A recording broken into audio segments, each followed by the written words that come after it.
Hey there. If you're new here, I'm Evan, and this is Aerospace Horizons. I'm in the midst of an extended project all about Fat Albert. Over the coming weeks and months, I'll be talking to current and former Bert pilots and crew members about their experiences with the venerable C-130. I'll be putting out the full-length interviews here on the channel, all culminating in a long-form documentary-style video that'll explain everything you need to know about Bert.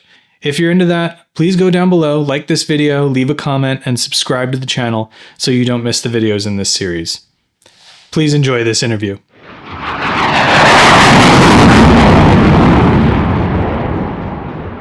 Today, I'm talking to Eric Himler, who is a retired lieutenant colonel in the Marine Corps.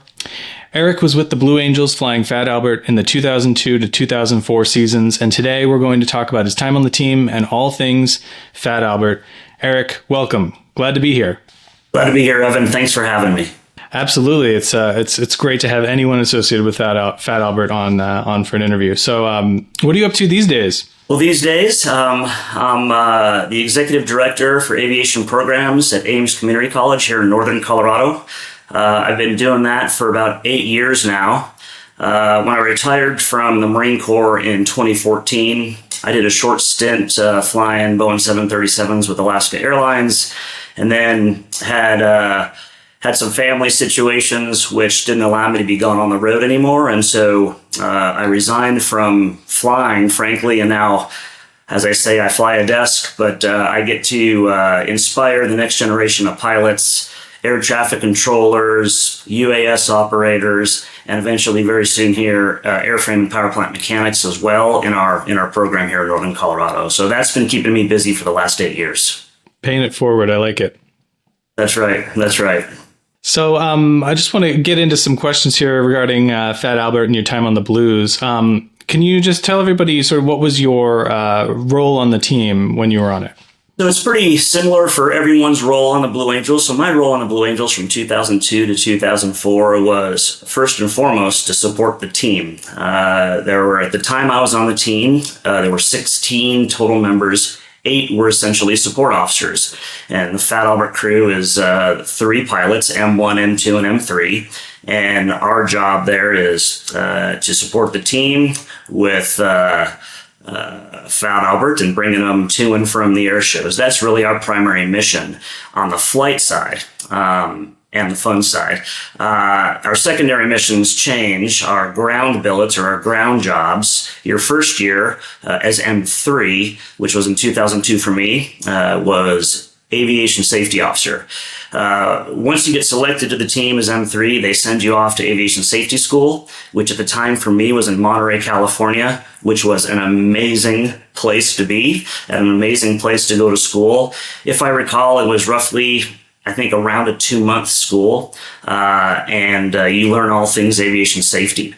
So then when you report to the team and start wearing the blue suit in November, you become the aviation safety officer for the team that year. So that was my first ground job as M3. When you go to M2, you become what's essentially I call as the tanking officer. You're in charge of coordinating all the aerial tanking for the team on your second year. So depending on where we go as a team, they'll need to be refueled in the air. And while a KC-130 does air refueling in the Marine Corps, its primary mission, that's not what we do with Fat Albert. So we coordinate tanking for the team so they can go far and wide across the country, including Hawaii and Canada and sometimes even Europe, right?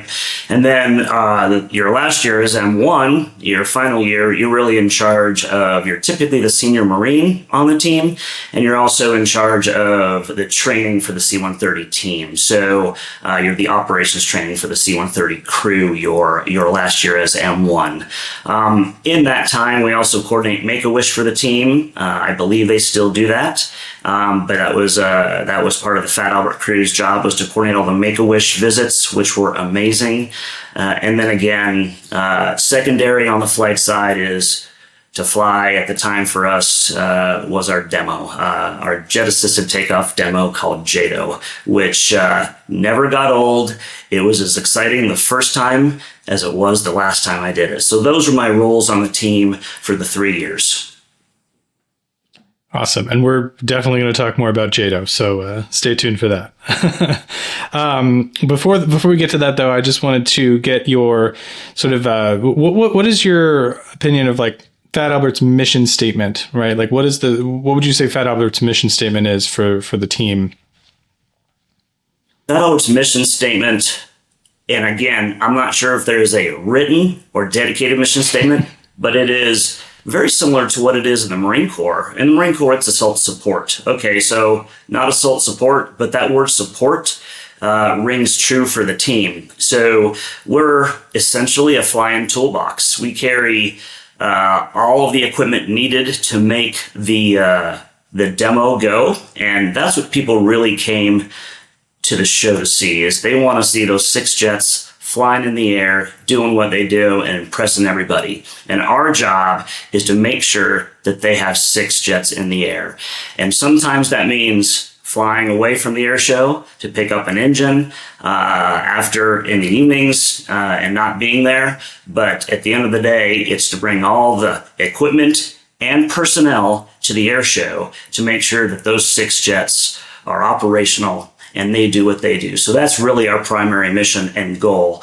Secondary, yes, if we get the opportunity to fly in the air show, that is something that we obviously enjoy, because with United States Marines written on the side, it's really our opportunity to represent the Marine Corps and the Navy, but specifically the Marine Corps with Marines written on the side and show the crowd what that big aircraft can do. So I would say bottom line is, we are there to support the jets and the team to make sure that they don't miss a show and all those jets are flying in the air. Now let's talk about JATO. So you've got what looks like a JATO bottle there next to you, which is incredible. Could you? So this is something that you were able to do that the Fat Albert crew actually no longer does today, sadly. What exactly is JATO? Like, what does JATO stand for? What does it do? And how was it used on C-130s in like wartime? Not talking about the Blue Angels just yet. Just what is its purpose? Yeah, so the purpose of JATO, or the Jet Assisted Takeoff, is, as you can see here behind me, I have a JATO rocket, which was a gift after we retired one of our aircraft and got a new Fat Alberts in 2003. So at the end of the 2002 season, we retired that aircraft, and that was a gift given to all of the air crew, which was pretty special. So it's a JATO rocket. It produces about 1,000 pounds of thrust, each of them. It's solid rocket fuel. It's one-time use. It burns for roughly 12 to 15 seconds. And it really equates to, and we have 4 on each side of the aircraft, it equates to being about an extra engine on Fat Albert. And so the boost you feel is pretty powerful. In wartime, they used it really to be able to get out of, and this was done really in the Vietnam era more so than anything else, but it was done to get out of very small airfields. C-130s can land almost anywhere, but taking off, they need more runway. And so the JATO bottles were lit basically at brake release, which is not what we do at the air show, but it's lit off at brake release so they can get out of smaller airfields when the aircraft weighs a good amount. And again, it burns for about 12 to 15 seconds. And when they take off, if they're over, let's say, water or over a desolated area, they're actually one-time use. So they're put on JATO hooks, what's called JATO hooks, and there are handles inside the aircraft. They can release those JATO bottles, and then they would depart the aircraft. They would just go to the ground. And so that was the design of the JATO bottles. They are actually still used, I believe, in the Antarctic mission by the reserve or the guard that has skis on those aircraft. And so to get them through the drag that the snow creates, they still use those bottles. They're different than the ones behind me, but JATO bottles are still used for the Antarctic mission. And how much how much does it reduce the takeoff length? Like how long can a C-130 go before it takes off normally versus using the JATO bottles? That's a great question, Evan. So the JATO bottles greatly reduce the amount of takeoff However, because I didn't fly back in that time, I don't know what those numbers look like, honestly. When we used it on Fat Albert, we would actually do the exact opposite of what they did in wartime. So we would go down the runway at our max ground speed, which ended up being 130 knots. At 130 knots is when we would let off the JATO bottles, so we would get the large climb, which ended up being a 45 degrees nose-up climb with the JATO bottles. But it did reduce greatly at brake release the opportunity for that aircraft to get off. And so I don't know what those numbers look like. I'd be lying to you if I tried to guess, so I'm not even going to try to guess. That's a good answer. Good answer. You got to be honest. So let's talk a little bit about JATO coming to Fat Albert and coming to the Blue Angels in general. Are you at all familiar with the history of how that happened? A little bit. I know in 1970 is when the C-130 started with the Blue Angels, and I do believe in 1975 it was the first JATO, and I know a little bit about that history of how that happened. It was frankly one of the pilots, I believe it might have been Tom Pettit and his crew, went to the boss at the end of season show in 1975 and asked if they could do a demo, and they wanted to do JATO. When the boss said yes, they went back, had to figure out where to find JATO bottles, and then went and did JATO, really never practicing it ever before. So it was a little bit different than what we do now, which is a lot of preparation and simulators and practice back in the day before we ever were able to do our first JATOs. But that's the history as I know it, Evan. Yeah, it sounds like it was kind of a little bit the Wild West back in those days, from what I can gather. That things are a little more locked down now. Let's talk about like you coming on to the team. Had you had any experience? Obviously, you'd flown C-130s before, but had you had any experience with JATO before you joined the team? Yeah, my experience prior to joining the team was I was a fleet aviator, a fleet KC-130 pilot in the Marine Corps. I was pretty junior. I was still a captain, finishing up my first fleet tour. I was an aircraft commander for, probably about a year and a half by that time. I had done a deployment or two before I got selected to the team. But prior to being selected to the team in 2001, when I was selected, I never had the opportunity to do a JATO ever.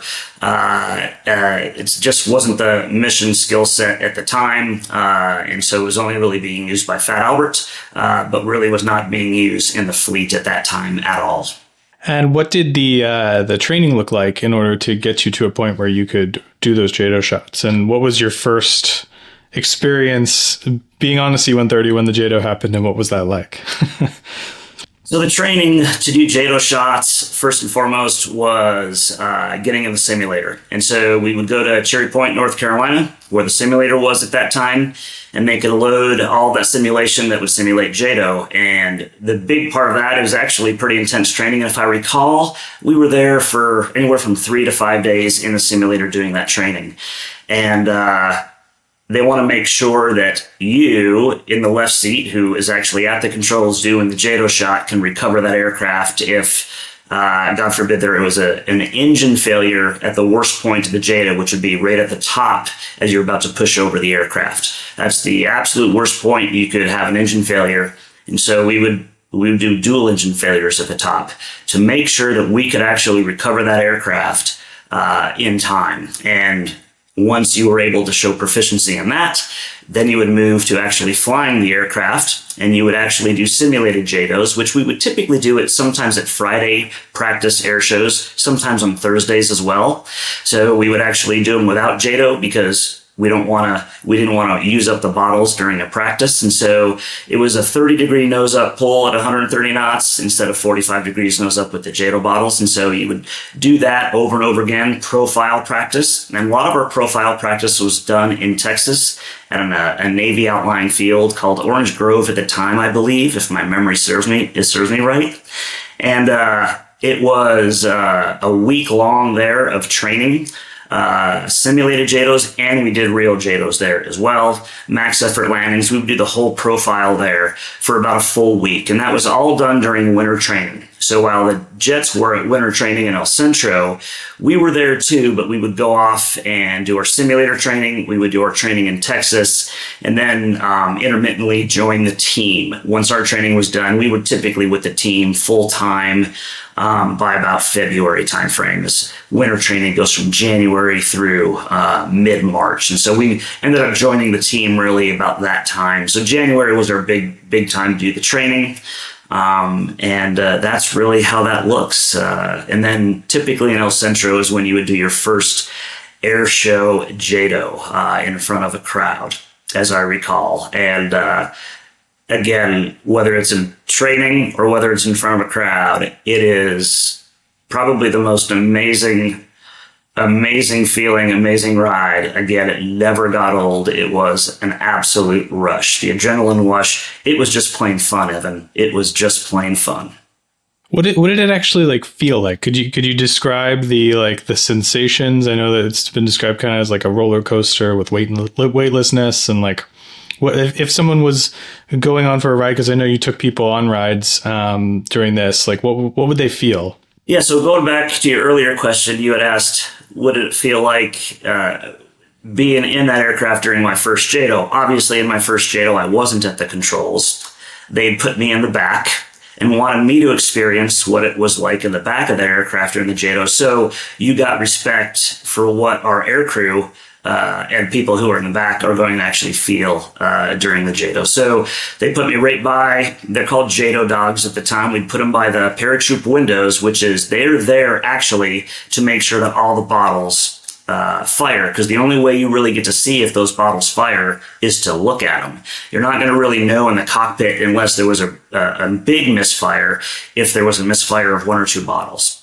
So they are wearing a headset and they're communicating with the flight deck to make sure that all the bottles are going off. So I got to sit and be basically a JATO dog for one of my first JATOs. And at the time, there was someone else sitting next to me who was actually on headset. They did not put me on headset.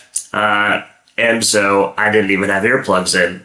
I didn't realize how loud it would be. So my first JATO, as I recall, it was excruciatingly loud. And in the back of that aircraft during the JATO, it is what I would call a significantly enjoyable but somewhat violent ride. It's loud,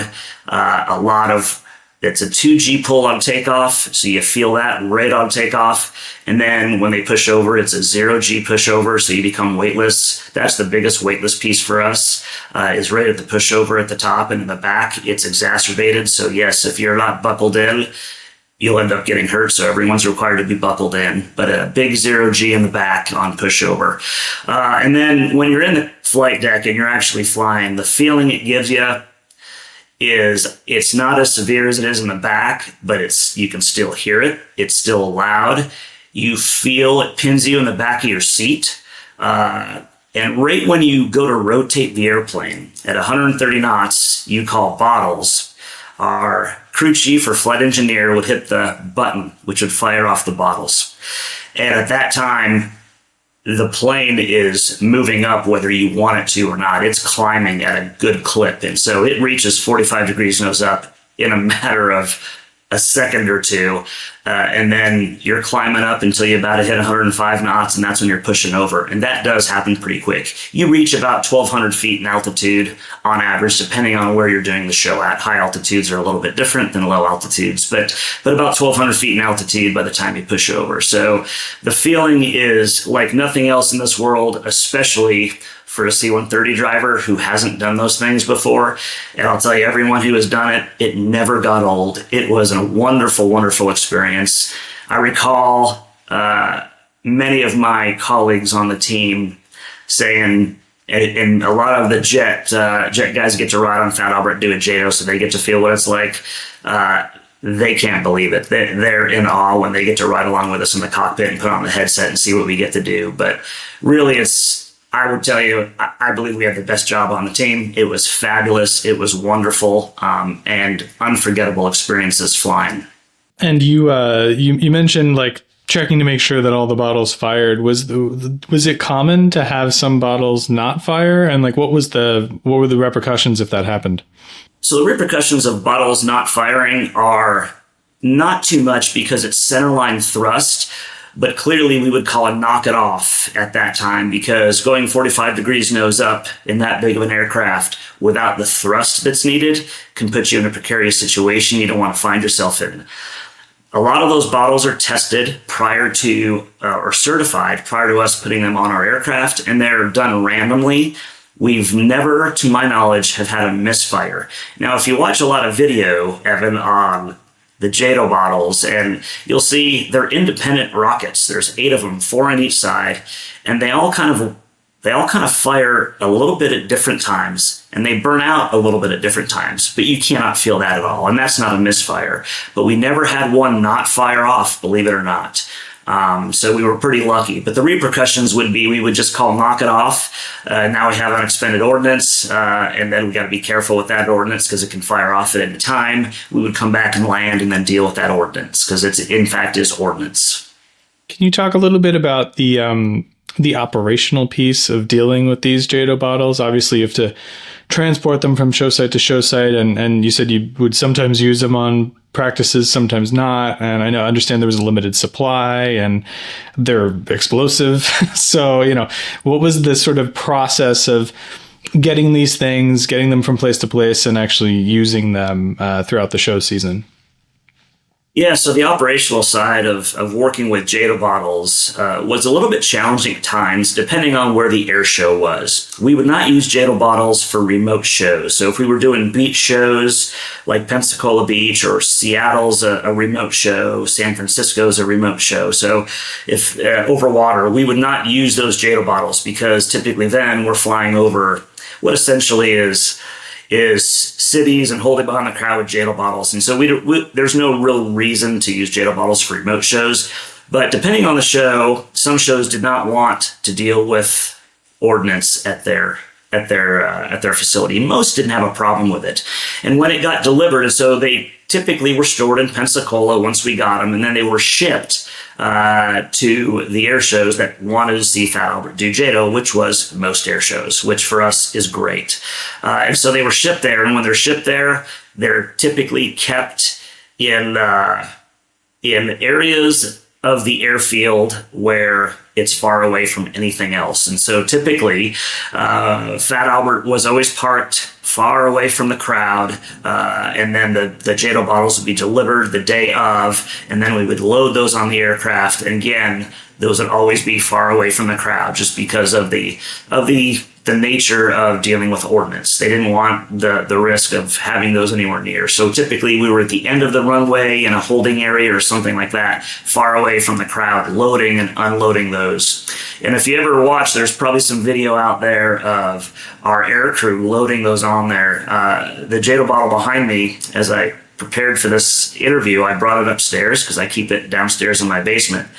It took a bit to get that thing upstairs, and with fuel in it, it's a lot heavier. And so putting those and lifting them up onto the aircraft, onto the actual JATO hook, there's 2 JATO hooks, they worked hard in getting those bottles on the aircraft. They're not light, they're heavy, but pretty impressive. So that was really the operational considerations. Was when we got we land at the air show, we would unload all the tools, all the parts, and we would unload all the personnel. Then we would then taxi off to a far distant area where Fat Albert was typically not seen until the air show started on the runway. So that's the operational consideration behind JATO. And this is just my own curiosity based on what you said. How do you ship JATO bottles? Like what? That's a great question, and one that I don't really recall. We have great supply. We have supply officer. We have our air crew, and we leave that up to the experts. But I do believe that they were shipped all via truck, via road. I know it's kind of surprising, but that's how they get shipped. Wow. Yeah, that's not what I was expecting. Although I don't really know what I was expecting, but I guess it wasn't that.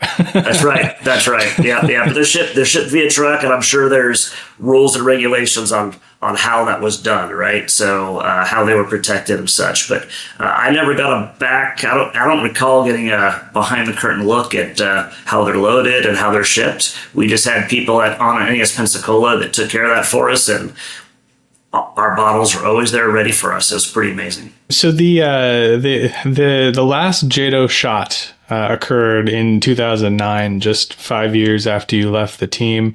Can you talk a little bit about why Fat Albert stopped doing JATO?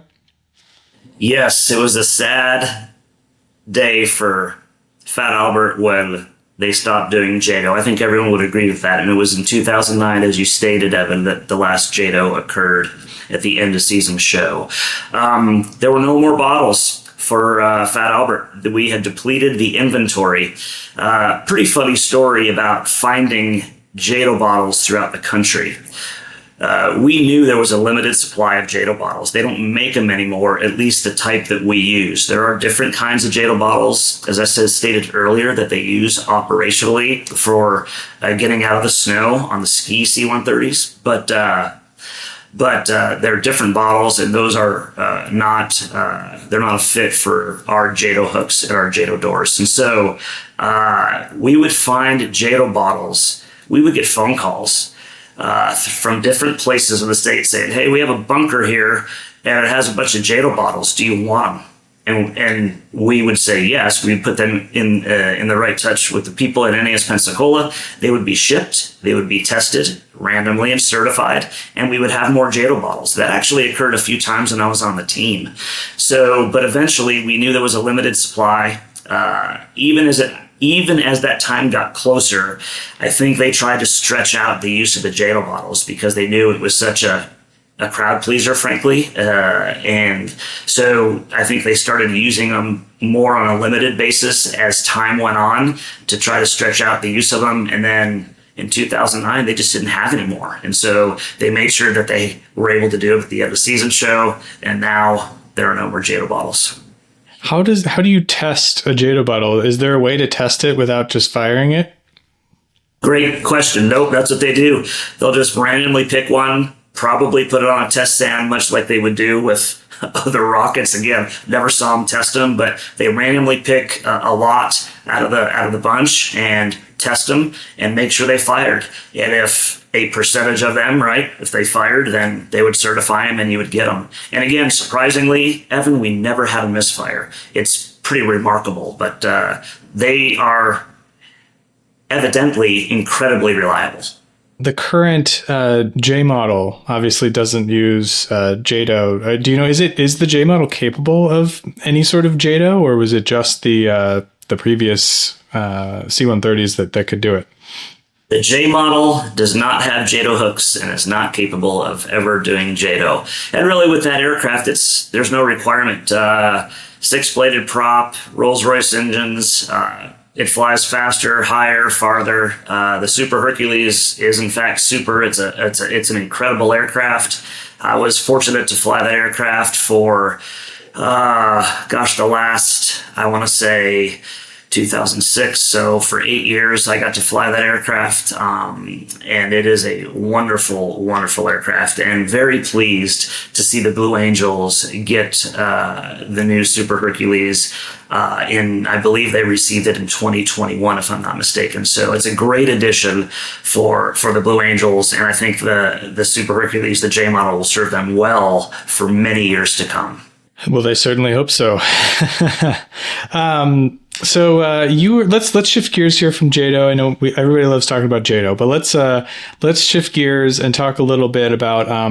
You mentioned it earlier. You were actually there for pretty rare event, which was a transition between two Bert aircraft.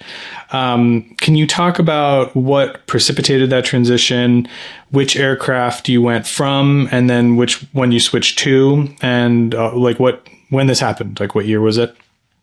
Sure. So when I arrived on the team, I knew at that time the previous members had been working to replace the older TC-130G, as I recall it. I believe it might have been a Coast Guard plane, if I recall correctly, that we received. But it was getting a little bit long in the tooth, shall we say, and they were looking to retire that aircraft at the end of 2002. So when I arrived at the team, I was able to fly that aircraft for a full year, and then they used that at the end of season show. It was Dave Michael who got to fly the last show that year with that aircraft. I was actually not in the aircraft during that last show, and they flew, and that was the last time that aircraft ever flew, and it was retired then at the Naval Aviation Museum. It was kept outside, but it was retired there, and at which time we started flying a new aircraft, which was a C-130T. The C-130T actually arrived, I believe, midway through the season or towards the end of the 2002 season. So there was a period of time where we had what we would say Bert Sr. and Bert Jr. We had two Fat Alberts flying on the team, which actually was pretty remarkable from a logistical standpoint, because when you go to long shows, and long shows are when we're on the road for 3 weeks. If we go to Seattle, Alaska, and let's say Colorado, it's pretty far away from Annapolis, Pensacola, so we would just stay on the road for 3 weeks. And when we do that, we would take more personnel. When we onboard the newbies, as we say, we have more personnel at that time towards the end of the year. So a lot of that time we rely on other aircraft assets to get those people to those air shows. Well, when we had two Fat Alberts, we didn't have to rely on other assets during those periods. And so we would actually fly everybody on two Fat Alberts to the air shows. And we would fly formation, so everyone got a great glimpse of what we do in the fleet. In the fleet, we fly formation quite often, especially if we're going over water long distances. We will take two C-130s and we'll fly formation en route. So that wasn't new for us to do, but it's pretty special when you look out the window and you see another Fat Albert right out there. So we flew formation quite a bit there towards the end of the season until it retired, and then we were able to certify the new aircraft for JATO and get it ready for the 2003 show season and forward. Yeah, don't get used to it, having two Berts. Don't get spoiled. That's right. That's right. We were very spoiled. It was pretty neat to have two on. We actually had to, this is the interesting part, there's three Fat Albert pilots on the team. So we had to go to the fleet to get a fourth pilot. So we basically rented a pilot from the fleet, which what a great deal for those people who got to come and experience flying with the Blues. Obviously, they just did the transits with us, but a great experience for them to be able to fly Fat Albert. I bet. It was a TC-130G or just a C-130G that had been on the team prior. What was the? You said it was like on the way out. What puts an aircraft in a place where it needs to be retired like that? Like, what had that aircraft gone through up until that point? So the TC-130G was retired primarily due to fatigue on the airframe. Over time, that airframe is just going to become fatigued. And that aircraft had a lot of hours on the airframe, and it was time, especially with a dynamic air show. It does put a good amount of stress on the airframe. And for example, the new aircraft we got in 2003, we started using in 2003. I think they retired that in 2017. And that was of similar reasons. It was, the airframe was done. It had enough hours in it, and it wasn't really viable anymore. And so they also retired that one, I think, in 2017, if I'm not mistaken. So it's really the airframe hours that's put on there. You could always put new engines on there and things like that, but eventually the airframe is just not going to allow you to continue flying it anymore. Cool. And what was the, were there any like key differences between the G model and the T model that you had to contend with when you were making that switch? There were a few. They were minor, really. Start switches looked different. I mean, there were some differences. Avionics was better in the C-130T than the TC-130G, so we had better avionics suite, and so better weather radar. I mean, so we had some upgrades for sure, but operationally, it's pretty neat to watch the transformation from a fleet C-130 to a slick Fat Albert. And slick meaning anything that's hanging on the wings, whether it be external tanks or refueling pods, all gets taken off, and you put some gloss paint on it, and that aircraft becomes very fast. And I say very fast, for C-130s, they're very fast. And so not too many people who are fleet aviators flying the C-130 or the KC-130 get to fly a slick aircraft like that. And it's a blast. So that plane is it moves a lot faster than your average fleet KC-130. And maybe you can shed some light on a mystery of something I've always wondered. You just mentioned that they make it completely clean, take everything off of it and all that stuff.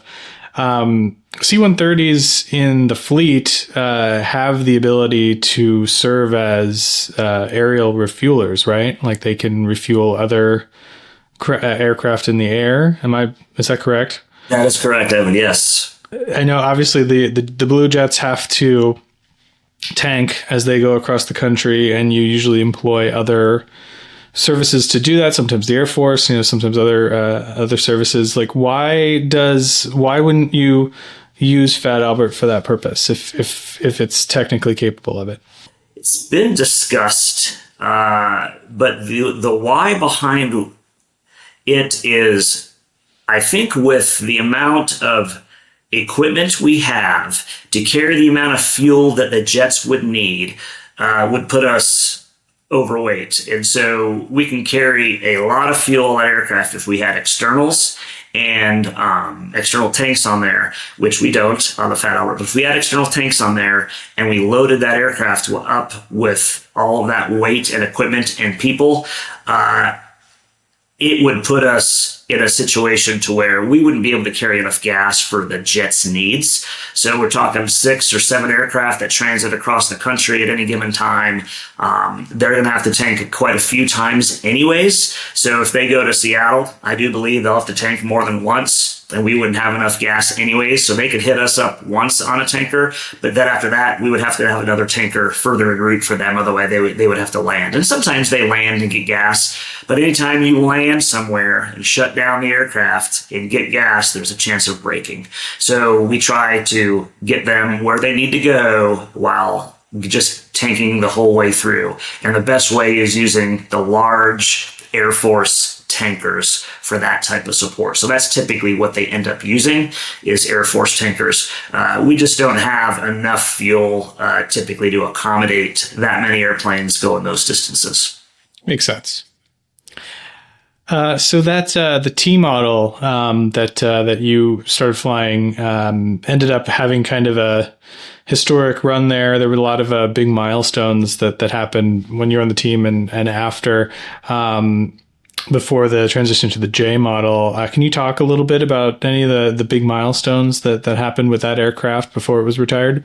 Well, I'll talk about one milestone, and I don't know if this is where you want to go. A milestone for that aircraft, which I think is pretty special, not only for the aircraft, but I would argue for the people involved, was in 2004, in October, we were flying to Salinas, California. And we landed, and I expected it to be a rather normal air show, a great area for an air show. But little did I know that Butch Voris, the original and first Blue Angel, the Blue Angel First Blue, was doing a book signing at that show, and which is called First Blue. So Butch Voris was there, and we found out during that time that he has never flown on Fat Albert. In other words, he had flown on every aircraft the Blue Angels have had up to that point, as I understand it, with the exception of Fat Albert. So there was an opportunity here. And so At some of our air shows, they request a night JATO, which is pretty unbelievable if you ever got to see a night JATO. And so they're typically done right at sunset. And we asked Boss Voris if he would like to fly on board. And of course, he said yes. And so I believe it was October 1 of 2004. And I wasn't supposed to fly that show. I was supposed to be in the right seat. Evan, I have to tell you, I changed that up a little bit, and I got in the left seat, and I flew that show. Probably a little selfish on my part, but I thought that was pretty important and of historical relevance, at least for the team and for us as a crew. And so I wanted to make sure I was flying. So I took that evening show. We put Boss Voris up in the flight station with us. At the navigator seat, put him on headset. He had a front row view to a night JATO full demo. We had him on hot mic. He was hooting and hollering the entire time, had an absolute blast. Couldn't believe what that aircraft did. It was just a very, very memorable experience for all of us, and I believe certainly for him as well. And then afterwards, he did his book signing and wrote some very nice gestures. I got 2 of his books and wrote in both of those some pretty nice gestures to me and certainly to the Fat Albert crew for being able to do that. So probably one of the most memorable experiences I had during my time on the team was flying Boss Voris on board Fat Albert and what it meant to him. And soon thereafter, I think almost less than a year later, he had passed, I think in August of 2005, if I'm not mistaken. So I think the timing was right for him to have that opportunity. And again, something that we'll never forget as a crew, and I think as a team. One regret there, I can't find pictures of it. I believe the team might have some pictures in the public affairs office. I don't have them, at least I can't find them, but it was a pretty special moment. That's incredible. I can't believe it took that long for him to get a ride. It is very strange. I agree. I'm very surprised it took as long as it did. But at least it happened and you were there, so that's awesome. That's right. You were on the team in 2004, as we've talked about, and this was chronicled a little bit. And there was a documentary series called "A Year in the Life" that covered that show season. But there was a hurricane called Hurricane Ivan that hit Pensacola that summer. Can you talk about how the team, how that impacted the team? Because they sort of dropped everything to help out, obviously, and sort of put the season on hold, and how Bert specifically aided in recovery efforts. Yes, so in 2004, I don't remember which month it was, but typically it was in hurricane season. It might have been August, September timeframe. Hurricane Ivan came across and hit Pensacola pretty significantly. At the time, the team was up in Nantucket for the Nantucket Air Show, which I believe at the time was considered the boss's home show. So there was a lot of angst in the whole team for obvious reasons. All of our family lives in Pensacola. And so here we are on the road, and there was a lot of discussion on what do we do, right? As you well know, Evan, the team is steeped in tradition and routine and schedule by design for safety and for a multitude of other things. And so now we have this hurricane coming ashore. People can't get in touch with their loved ones. And so the decision was made to cancel, or for us not to participate in that show. And we flew back down. I don't remember where the jets landed, but I think the airbase was closed.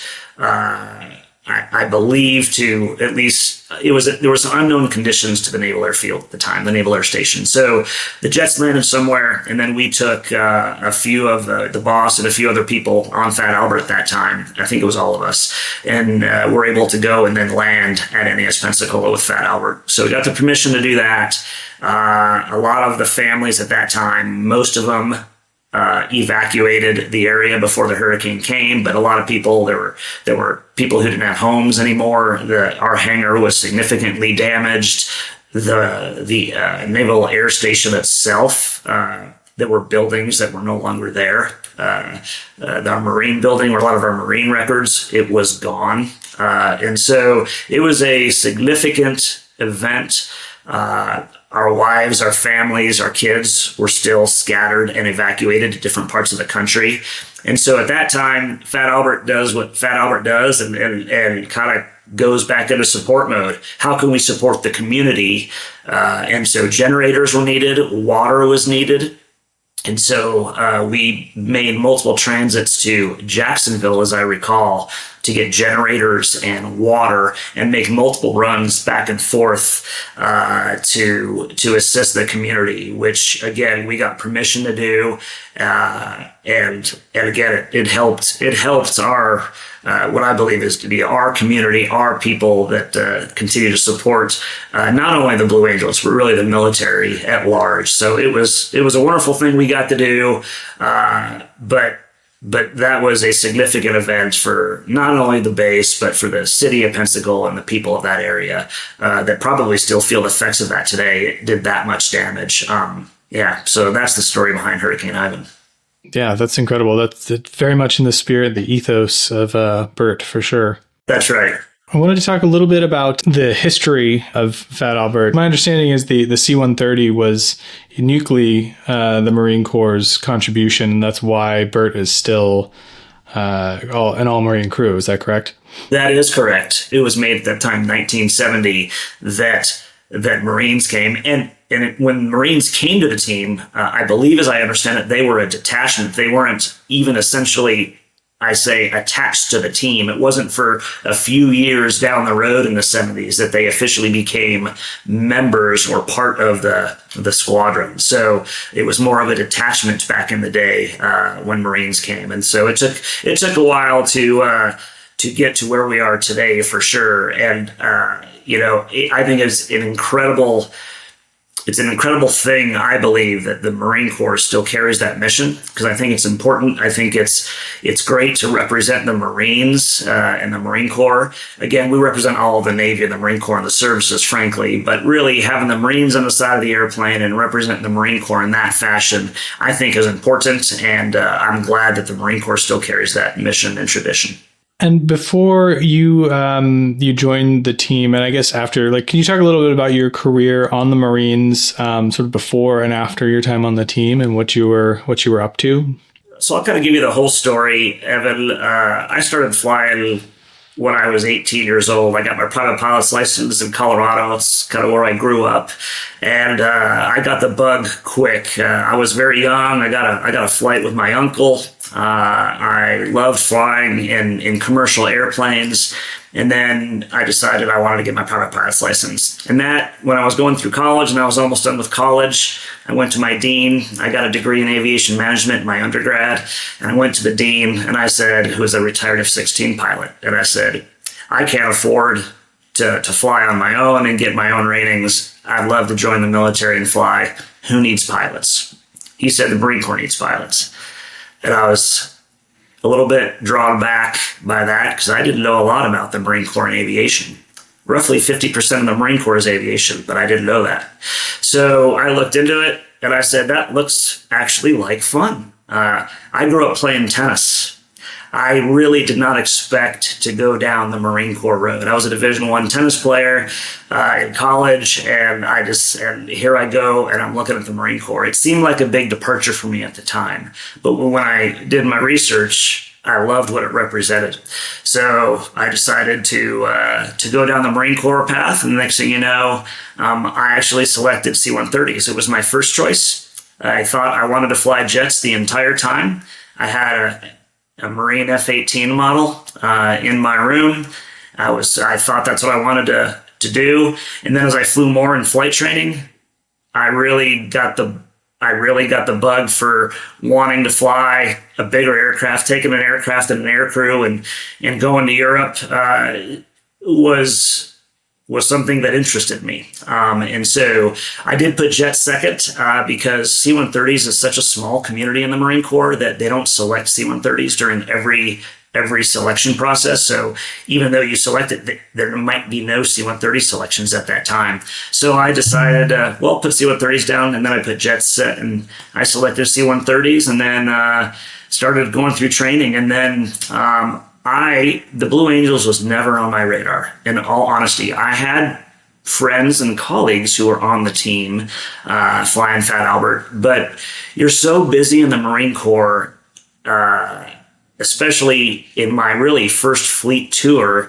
that it didn't enter my mind to join the Marine Corps. I deployed to Kosovo. I had done some early deployments in the late 90s, and then around early 2001, a colleague of mine named David Michael came in to where I was working in his Blue Angel blue flight suit and asked me to go to lunch. And I had flown with David in the fleet, and I believe it was the training squadron where I flew with David primarily. We'd done some extensive helicopter refueling and things like that together. And so we had somewhat of a rapport with each other, and he recommended I put in an application to the team. So I went home, discussed it with my wife, and she says, "Are you kidding me? I think that would be incredible." Go back a little bit. When I met my wife, this is a funny story. She knew the supply officer on the team at the time. My wife knew when I selected C-130s, and we were dating at the time. We were not married. She got me a C-130 litho from when I was a first lieutenant in the Marine Corps. So I framed that, had it in my house. It was a night JATO picture. I still have it to this day. And then next thing you know, I put in an application and got accepted in 2001 to join the team in 2002. And then one more interesting story, not to belabor the point, Evan, but pretty funny. I guess not a funny story, but I was driving to get my orders to go to Pensacola. And the date I was driving to Cherry Point to get my orders, because that's where I was stationed, it was September 11th, 2001, and I was going to get my orders to drive down to Pensacola. And so, again, a lot of interesting dates and a lot of interesting things happened up to the lead up to making the team. But that's really kind of the history of how I ended up on the Blue Angels. I really probably wouldn't have been there had it not been David walking into my office and saying, "Why don't you put in an application?" It just was never on my radar. And boy, I'm glad he came in and asked me to go to lunch. It's funny how things work out like that, huh? It is. To sort of start to wrap things up here a little bit, I just wanted to ask, it's generally speaking, what would you say was your favorite part, or the thing that you remember the most from your time on the team? There can't be one, Evan. There can't be one. There are so many things. I would say I did a lot of great things in my 20-year career. Going to combat was one of them. That's what we train for. And so having opportunity to prove yourself in that environment.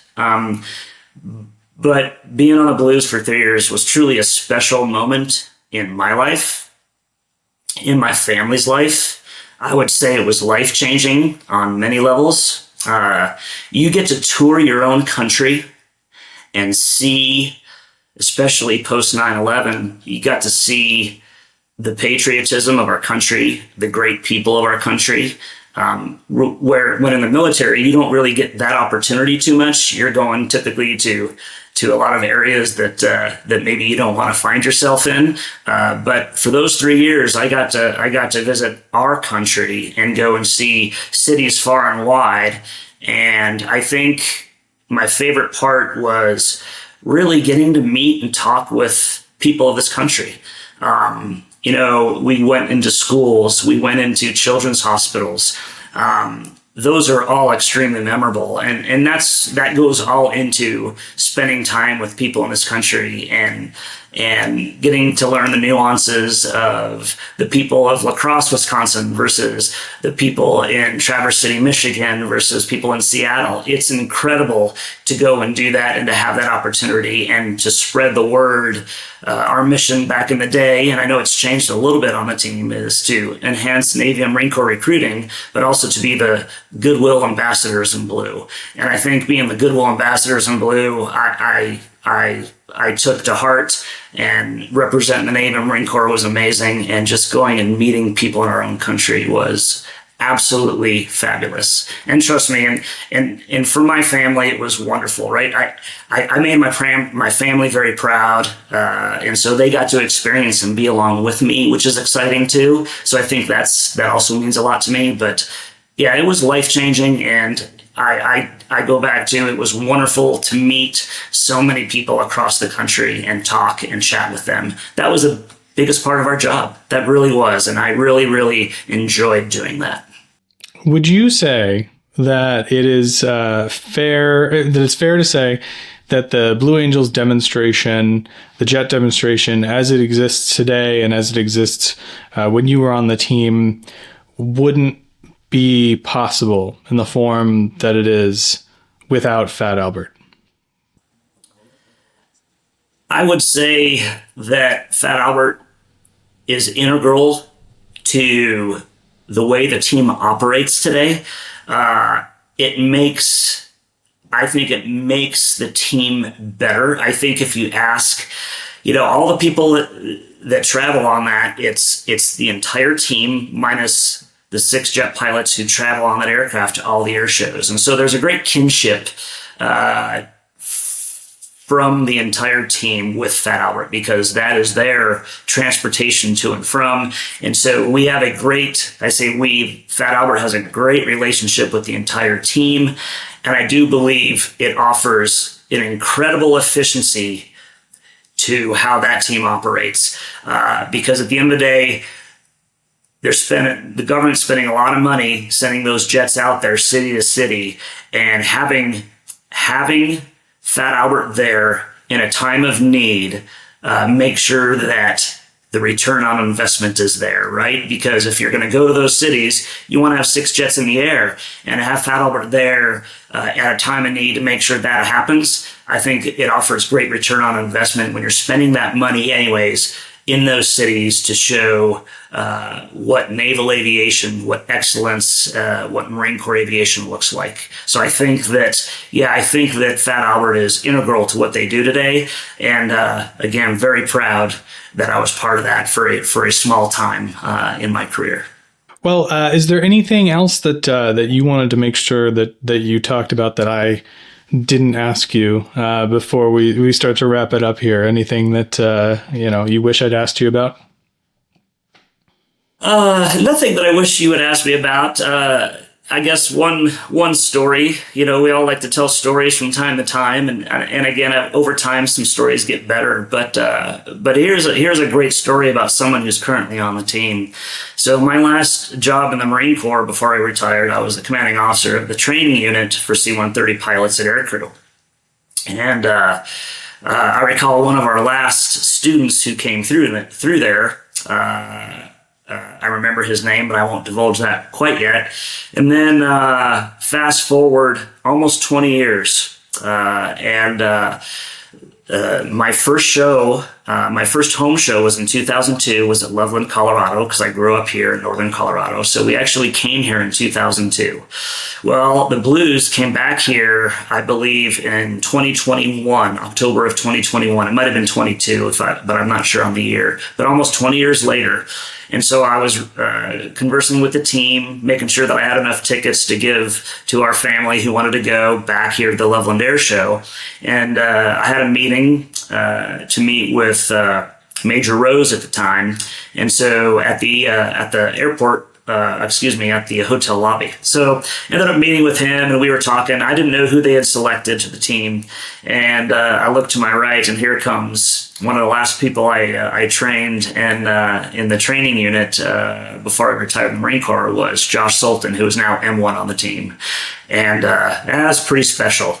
So 20 years later, and I still have a connection to people on the team. And it's pretty awe-inspiring to see people continuing to carry on that legacy and carry the water for you. It's pretty awesome. So just kind of a fun story. And I know you've already spoken to M1, Josh Soltan, and he's a great person, great Marine, and great Blue Angel. So it's neat to see people doing the good work still.